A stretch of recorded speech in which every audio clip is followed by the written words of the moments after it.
선지자 엘리사가 선지자의 제자 중 하나를 불러 이르되 너는 허리를 동이고 이 기름병을 손에 가지고 길르앗 라못으로 가라.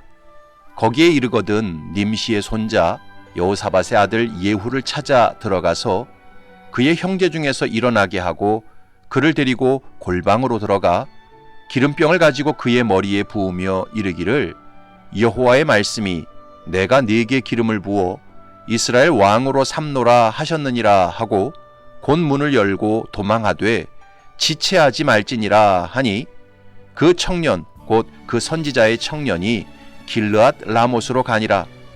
그가 이르러 보니 군대 장관들이 앉아 있는지라. 소년이 이르되 장관이여 내가 당신에게 할 말이 있나이다. 예후가 이르되 우리 모든 사람 중에 누구에게 하려느냐 하니 이르되 장관이여 당신에게니이다 하는지라. 예후가 일어나 집으로 들어가니 청년이 그의 머리에 기름을 부으며 그에게 이르되 이스라엘 하나님 여호와의 말씀이 내가 네게 기름을 부어 여호와의 백성 곧 이스라엘의 왕으로 삼노니 너는 네 주 아합의 집을 치라. 내가 나의 종 곧 선지자들의 피와 여호와의 종들의 피를 이세벨에게 갚아 주리라.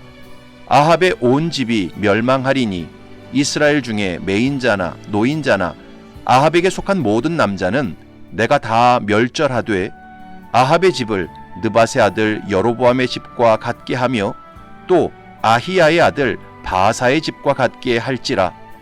이스라엘 지방에서 개들이 이세벨을 먹으리니 그를 장사할 사람이 없으리라 하셨느니라 하고 곧 문을 열고 도망하니라.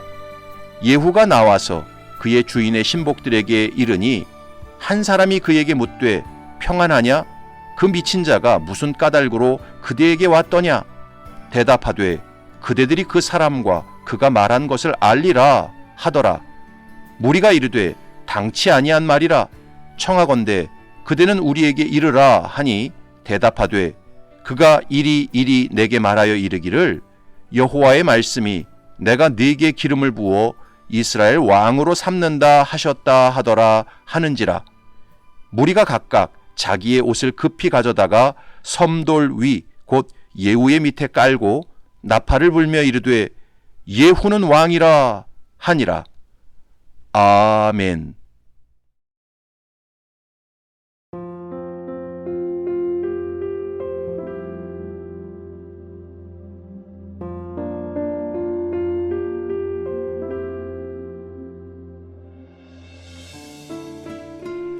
지금으로부터 80년 전 제2차 세계대전 때 있었던 일입니다. 일본이 끝까지 항복하지 않으니까 미국에서는 히로시마에 원자폭탄을 투하하기로 결정했습니다. 그런데 미군은 원자폭탄을 터뜨리기 전에 민간인 피해를 최소화하기 위해 비행기에 전단지를 싣고 히로시마 상공에서 뿌렸습니다. 전단지 내용은 아주 분명했습니다. 히로시마 시민에게 경고한다. 모든 시민은 8월 6일 아침 8시까지 50리 밖으로 대피하라. 그렇지 않으면 생명을 보존하지 못할 것이다. 대부분의 히로시마 시민들이 이 전단지를 읽었습니다. 하지만 대수롭게 생각하지 않았습니다. 전쟁이 하루 이틀째야? 밥줄이 여기 있는데 가긴 어딜 가? 나 오늘 장사해야 된다고. 대부분의 시민들은 현재의 삶에 대한 집착과 욕심, 안일함에 사로잡혀 히로시마를 떠나질 않았습니다. 소수의 사람들만 혹시나 하는 심정으로 짐을 싸서 50리 밖으로 나갔습니다. 8월 6일 아침 8시가 되었습니다. 과연 오늘 무슨 일이 일어날까? 시민들의 관심이 모아졌습니다. 그런데 이게 웬일입니까? 정확히 8시 15분이 되니까 히로시마 상공에 B-29 폭격기가 나타났습니다. 그리고는 리틀보이라는 그 무시무시한 원자폭탄을 떨어뜨리고 가는 것이었습니다. 원자폭탄이 떨어지는 순간 순식간에 30만 명이 죽었고 반경 11km가 쑥대밭이 되었습니다. 여러분, 미군은 분명 8월 6일 아침 8시까지 히로시마를 떠나라고 시민들을 향해 전단지로 경고했습니다. 그리고 대부분의 시민들은 그 전단지를 분명히 보았습니다. 그러나 현재의 삶에 대한 집착과 욕심에 사로잡혀서 경고를 보고도 피하지 않았습니다. 살 길을 알고도 떠나지 않았습니다. 그 결과 수많은 사람들이 목숨을 잃고 말았습니다. 그런데 이런 일이 80년 전 히로시마에서만 벌어지는 게 아닙니다. 지금 이 시대에도 동일하게 벌어지고 있습니다. 지금도 우리 주변에는 수많은 사람들이 이런저런 모양으로 세상을 떠나고 있습니다. 노환으로 부모님이 떠나시고, 병으로 친구가 떠나고, 심지어 사고로 자식이 먼저 떠나는 경우도 있습니다. 이런 일들은 본질적으로 우리 모두에게 종말이 있고 하나님의 심판이 다가온다는 사실을 분명하게 경고하는 사건들입니다. 하지만 사람들은 그 경고를 우습게 생각합니다. 나와는 전혀 상관이 없는 일처럼 생각합니다. 그래서 회개할 기회를 다 잃어버립니다. 호련히 종말을 맞이하고 하나님의 심판대 앞에 서게 됩니다. 오늘 본문에 보면 아합 가문을 향한 하나님의 혹독한 심판이 구체적으로 시작되는 것을 볼 수 있습니다. 엘리사 선지자의 제자는 길르앗 라못으로 가서 예후를 따로 불러 그에게 왕으로 기름을 부었습니다. 그러면서 하나님의 신탁을 전했습니다. 6절부터 10절을 보면 예후가 일어나 집으로 들어가니 청년이 그의 머리에 기름을 부으며 그에게 이르되 이스라엘 하나님 여호와의 말씀이 내가 네게 기름을 부어 여호와의 백성 곧 이스라엘의 왕으로 삼노니 너는 내 주 아합의 집을 치라. 내가 나의 종 곧 선지자들의 피와 여호와의 종들의 피를 이세벨에게 갚아주리라. 아합의 온 집이 멸망하리니 이스라엘 중에 매인자나 노인자나 아합에게 속한 모든 남자는 내가 다 멸절하되 아합의 집을 느밧의 아들 여로보암의 집과 같게 하며 또 아히야의 아들 바사의 집과 같게 할지라. 이스라엘 지방에서 개들이 이세벨을 먹으리니 그를 장사할 사람이 없으리라 하셨느니라 하고 곧 문을 열고 도망하니라. 하나님께서는 예후를 왕으로 세우신 특별한 목적이 있었습니다. 그것은 바로 아합의 집을 치기 위해서였습니다. 아합은 그의 아내 이세벨과 합동하여 선지자들과 여호와의 종들을 죽였고 이스라엘을 우상 숭배로 이끈 장본인이었습니다. 이런 아합의 죄악을 하나님께서는 이미 엘리야 선지자를 통해 심판하시겠다고 예고하셨습니다.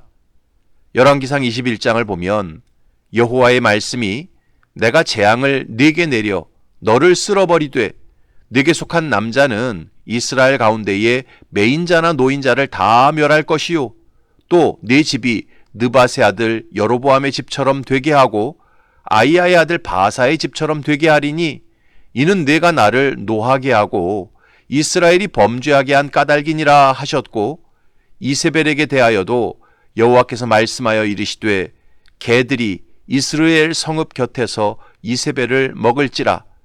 아합에게 속한 자로서 성읍에서 죽은 자는 개들이 먹고 들에서 죽은 자는 공중의 새가 먹으리라고 하셨느니라 하니 그 심판의 예고를 듣고 아합은 잠시나마 옷을 찢고 굵은 배로 몸을 동이고 금식했습니다.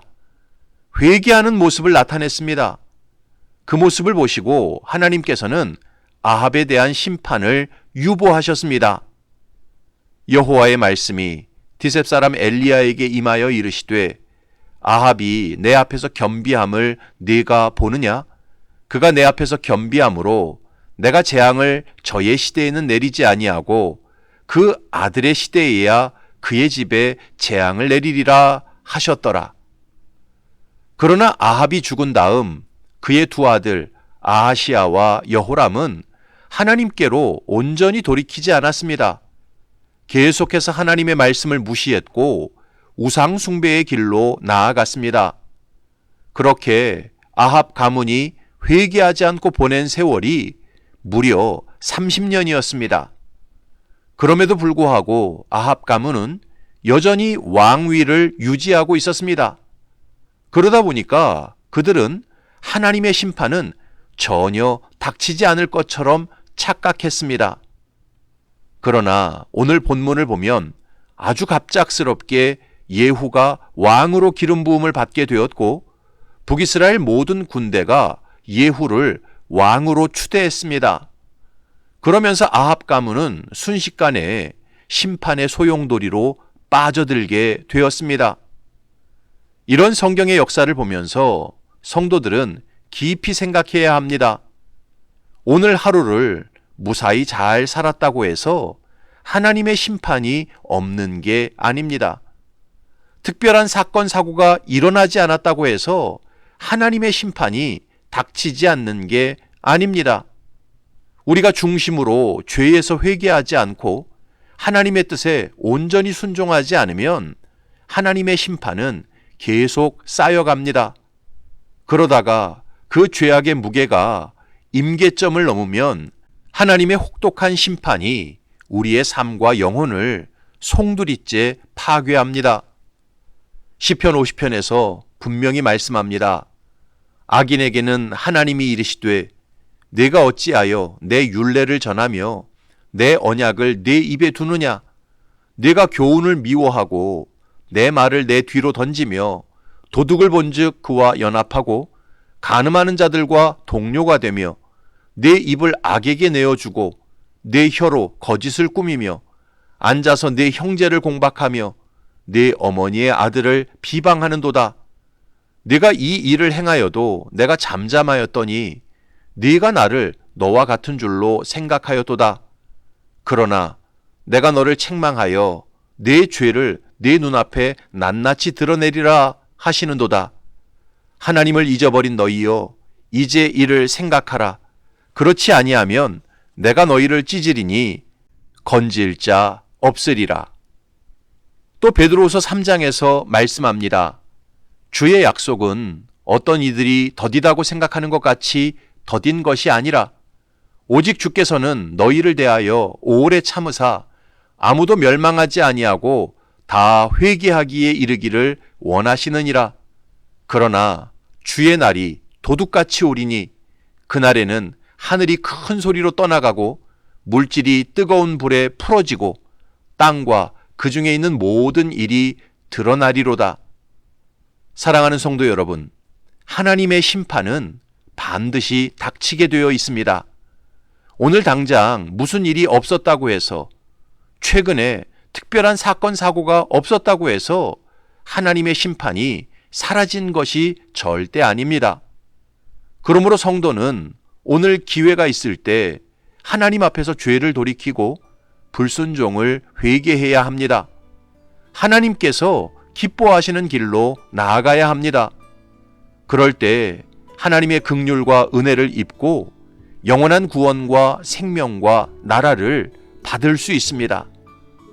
바라기는 저와 여러분들이 하나님의 심판대를 늘 생각하면서 두렵고 떨림으로 회개하고 주의 말씀에 순종하시기 바랍니다. 그래서 구원을 완성해가는 복된 하나님의 자녀들이 되시기를 주님의 이름으로 축원합니다. 아멘.